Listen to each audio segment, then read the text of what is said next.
৭৫তম প্রজাতন্ত্র দিবসে বিদেশি অতিথি হিসেবে যোগ দিয়েছিলেন ফরাসি প্রেসিডেন্ট ইমানুয়েল ম্যাক্রো। শুক্রবার সকালে রাষ্ট্রপতি দ্রৌপদী মুর্মুর সঙ্গে ঔপনিবেশিক যুগের এক হুড খোলা রথে চড়ে রাষ্ট্রপতি ভবন থেকে কর্তব্য পথের কুচকাওয়াজ স্থলে আসেন ম্যাক্রো। হুডখোলা বগিতে দুই রাষ্ট্রপতিকে দেখা যায় জনতার উদ্দেশ্যে নমস্কার করতে। সাধারণত সশস্ত্র লিমোজিন গাড়িতে করেই প্রজাতন্ত্র দিবসের উদযাপনে যোগ দেন রাষ্ট্রপতি, তবে এবার রাষ্ট্রপতিকে দেখা গেল ৬টি ঘোড়ায় টানা সোনার পাতে মোড়া কালো রঙের রথে। প্রজাতন্ত্র দিবসের কুচকাওয়াজে এই রথটিকে শেষবার দেখা গিয়েছিল ৪০ বছর আগে। এই গাড়ির রয়েছে এক আকর্ষণীয় ইতিহাস। গাড়িটি ব্রিটিশ আমলের, ব্যবহার করতেন ব্রিটিশ ভারতের ভাইসরয়। স্বাধীনতার সময় গাড়িটিকে কে পাবে তাই নিয়ে ভারত পাকিস্তানের মধ্যে কয়েন টস পর্যন্ত হয়েছিল। আসুন জেনে নেওয়া যাক ২০২৪ সালে প্রজাতন্ত্র দিবসে রাষ্ট্রপতি দ্রৌপদী মুর্মুর ব্যবহার করা এই কালো রথের সংক্ষিপ্ত ইতিহাস। ৬ ঘোড়ায় টানা সোনার পাত দেওয়া কালো রঙের এই রথটির ভেতরের অংশ পুরোটাই লাল মখমলে মোড়া। রথটিতে ভারতের জাতীয় প্রতীক অশোক স্তম্ভ বসানো আছে, তবে এটা সবসময় ছিল না। এই রথটি ছিল ব্রিটিশ ভারতের ভাইসরয়ের।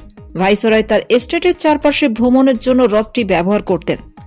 স্বাধীনতার সময় এই বিলাসবহুল রথটি কোন দেশ পাবে তাই নিয়ে তীব্র বাদানুবাদ শুরু হয়েছিল ভারত ও পাকিস্তানের মধ্যে। কোন দেশ বগি রাখবে তা নির্ধারণ করতে দুটি দেশ কয়েন টস করার সিদ্ধান্ত নিয়েছিল।